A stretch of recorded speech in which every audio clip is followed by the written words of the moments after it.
Hello, and today I'm talking about the Imitation game from a couple of years ago, starring Benedict Cumberbatch and Keira Knightley, and it's about Alan Turing.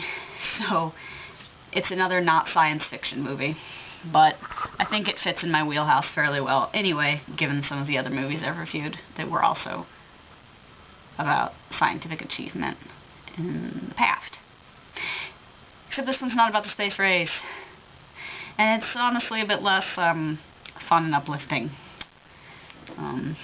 Because Alan Turing was a genius who basically invented the modern computer. And yeah, so the framing device of the movie is that somebody has broken into his apartment and stolen something. Perhaps the neighbors heard a ruckus. The cops come. Turing insists everything is fine, but this one cop becomes convinced that Turing is hiding something, and he thinks that he's like a spy or something. Anyway, and this cop is played by this actor whose name I cannot fucking remember, but I'm just always gonna associate him with Prime Minister Fucks a Pig on Black Mirror. That poor man.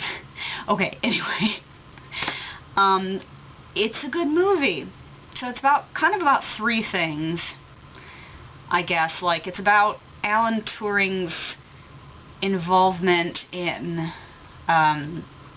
breaking Enigma and, like, that whole thing that happened, and that's the main thrust of the movie.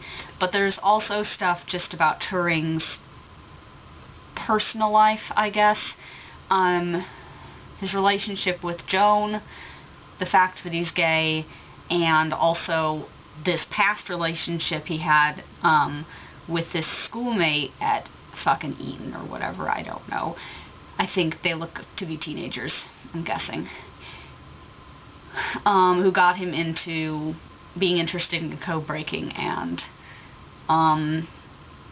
yeah, so it's kind of got these different, it switches back and forth between different time periods a bunch, but it's still quite easy to follow. Yeah, I thought it was really good. It took me a little while to get into, maybe 10 minutes, but when they started really focusing a little, because at the beginning, you know, they introduced the concept that his home has been broken into, and then this cop is, like, sticking his nose in his business, but also that in the future from that he's been arrested for something non-specified at that point, and is now going to tell the story of Enigma. It makes more sense when you're watching the movie than the way I'm explaining it. It got interesting to me when it started going a little deeper into what Turing was like as a person, especially the flashbacks to boarding school.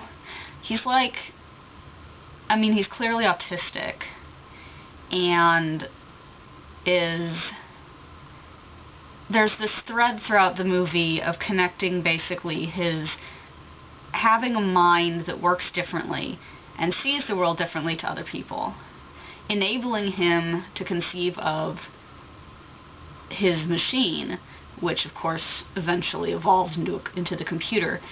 But the idea of if people can have different minds, then, you know, machines could have different minds, and there's this bit that he talks about. It's interesting, definitely. And there's this nice bit towards the end where Joan tells him, you know, that all this work that they did, points out to him, you know, he knows this, but still points out to him that all this work that they did saved so many lives, and she doesn't believe they would have cracked the code, that they would have really accomplished this without him, and without him being different. She's just like, I don't know, it's just really nice because, I mean, it's nice in a complicated kind of painful way, but where she's just like, you shouldn't wish that you were normal, because none of this might not have even been possible if you were. And, you know, it's like, all right, maybe he kind of just wishes the world would quit shitting on him for 5 minutes, but, God. No, it's a really good movie. It does the historical movie thing, you know, where at the end it has some facts about like stuff that happened later. And I have to admit, it's kind of jarring that they show this over the footage of them burning all the papers from Enigma, which they're ordered to do, and they're kind of having a nice time at a bonfire, and it's just like, a year later, he killed himself, and it's like, Jesus, okay. Yeah. But then it's also like, Queen Elizabeth in 2013 pardoned him or something. I'm like, well, it was bugging me, because it was like, you know, this many men were accused of gross indecency, you know, in between these years, and for being gay.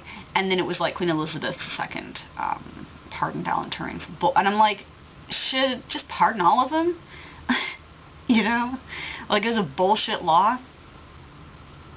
Anyway, it's gross. Okay.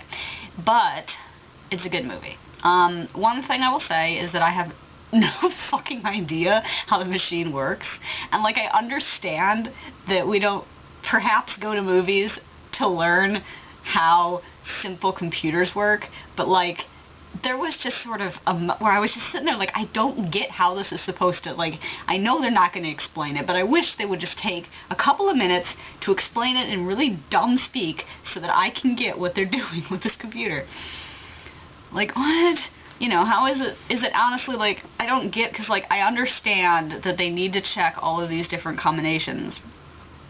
And by the end of the movie, I was like, okay, I think I figure out the basic premise of how the thing works. Not like I couldn't build one, but because my big question was like, well, how does the computer know when it's found the correct sequence? But anyway. But yeah, I was sitting there like, maybe they say Heil Hitler a lot, you know, in their stupid messages. But yeah, it was really good. I actually really like Keira Knightley in this, which I don't normally like her. I don't know. I thought she was really good.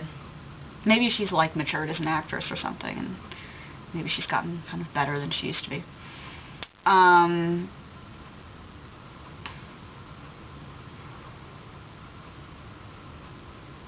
yeah, it was good, and Branson from Downton Abbey was in it, and Charles Dance. And I really liked Mark Strong's character. He was really just kind of sinister. And there was kind of, going into this, I knew a lot of this stuff already. I mean, I didn't know the specifics of Enigma. I didn't know much about the people who worked on it besides Turing. And the basic stuff I knew about Turing was all, like, stuff I've mentioned already here that was in the movie. I didn't learn, you know, anything about him, like, kind of largely anything about him that I didn't already know. But what was I going to say? Right. But what was new to me, besides the specifics of the project and how it was put together, was also, I didn't know exactly what they did after they cracked the code. I didn't realize that they set up this entire elaborate statistical, like, prediction for figuring out which information to act on, and you know, and then having to come up with lies for how they got it and all that. Like, I just never really thought about that. Although it was kind of funny, because, like, they come up with this idea, and it's like, what were they planning on doing? You know, like, what was British intelligence or whatever planning on doing if they cracked Enigma, other than this? Because, as Turing points out, like, literally, if they use the information and it's blatantly obvious that they've cracked Enigma, the Germans will just, like, fucking do something else, and we'll be back to square one, you know? So, oh,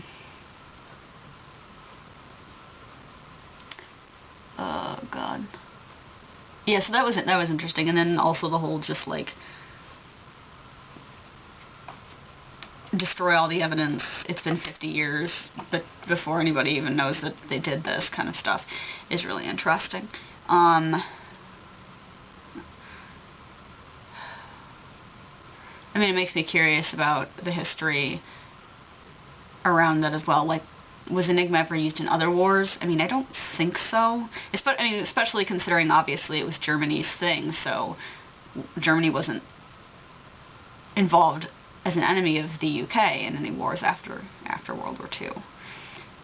So I guess, basically, it didn't end up being useful again. But yeah, it's really interesting. Actually, I wonder who came up with it. Well, I guess coming up with it wouldn't be as hard as solving it. But yeah, whatever. So I thought it was a good movie.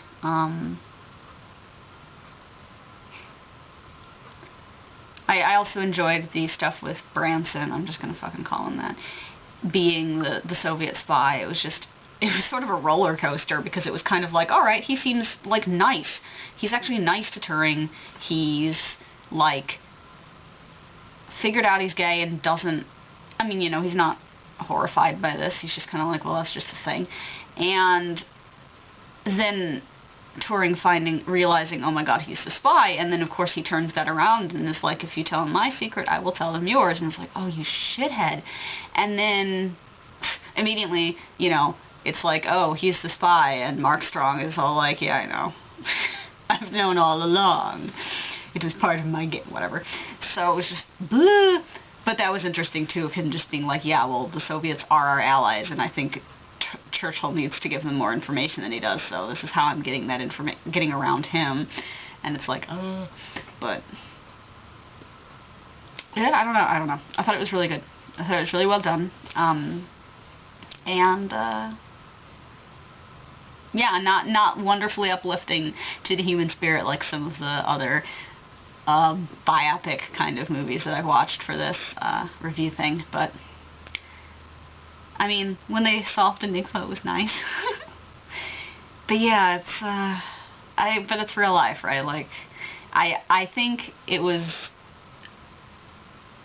good of them making this movie not to just focus on the central kind of story there, because you absolutely could do that and have that triumphant ending where they've, you know, solved Enigma and 2 years later they won the war and all that shit, and not acknowledge any of the complicated bullshit and just like how Turing was completely wronged by the system and that he lived in and all that stuff. So it would have been pretty, I would have been annoyed if this movie had ignored all that, because I like knew that stuff already, and I would have been sitting here like, hello.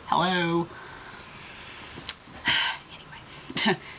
It's like when I went to the house Kennedy was born in Boston, and they mention, you know, and they talk about him growing up there and everything, and his siblings and his sister, and they don't mention the fact that she was lobotomized and institutionalized as an adult.